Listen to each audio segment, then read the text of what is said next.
America से deal पर आखिरकार ईरान में बवाल क्यों मचा हुआ है? समझौते के खिलाफ सड़कों पर क्यों ईरान की जो जनता है वो उतरी हुई है? नमस्कार, आप देख रहे हैं न्यूज़ 18 का डिजिटल प्लेटफॉर्म। मैं हूं आपके साथ श्रुति श्रीवास्तव। अमेरिका और ईरान के बीच समझौते को लेकर ईरान में विरोध देखने को मिला।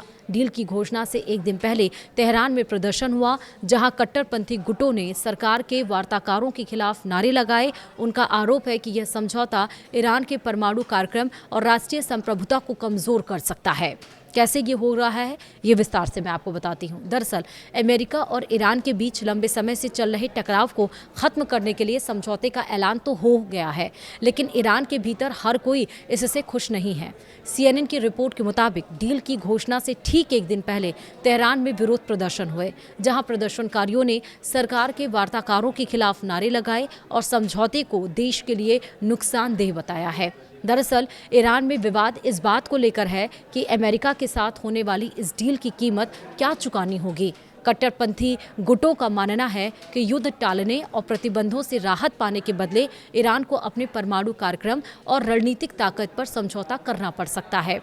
विरोध की अगुवाई JBA पायदारी यानी कि एड्योरेंस फ्रंट नाम का कट्टरपंथी गुट ने किया। यह गुट खुद को 1979 की इस्लामिक क्रांति की विचारधारा का असली रक्षक मानता है। इसके नेताओं का आरोप है कि सरकार अमेरिका के दबाव में झुक रही है और ऐसा समझौता कर रही है जिससे ईरान की स्वतंत्रता कमजोर हो सकती है। कट्टरपंथी नेताओं का दावा है कि समझौते के बाद ईरान के परमाणु कार्यक्रम पर कड़ी निगरानी और सीमाएं लग सकती हैं। गुट के प्रमुख नेता महमूद नबावियन ने कहा है कि यहाँ तक कहा है कि भविष्य में अगर ईरान को थोड़ी मात्रा में भी यूरेनियम इनरिचमेंट करना होगा तो इसे अमेरिका की मंजूरी लेनी पड़ सकती है।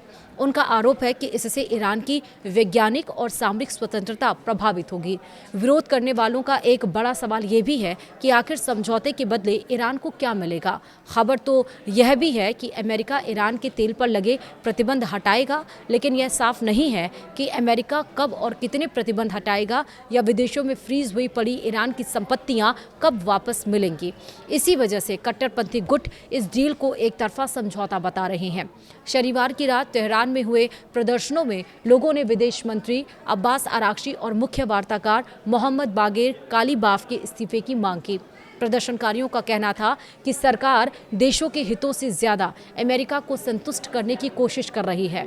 कुछ प्रदर्शनकारियों ने उन नेताओं की याद भी दिलाई जो संघर्ष के दरमियान मारे गए थे और सवाल उठाया कि क्या उनकी कुर्बानी का यही नतीजा होना चाहिए। ईरानी सरकार और उसके समर्थक इन प्रदर्शनों को सीमित दायरे का बता रहे हैं। राष्ट्रपति मसूद पेज़ेश्कियान के करीबी अधिकारियों ने लोगों से देश में बेवजह का विभाजन पैदा नहीं करने की अपील की है।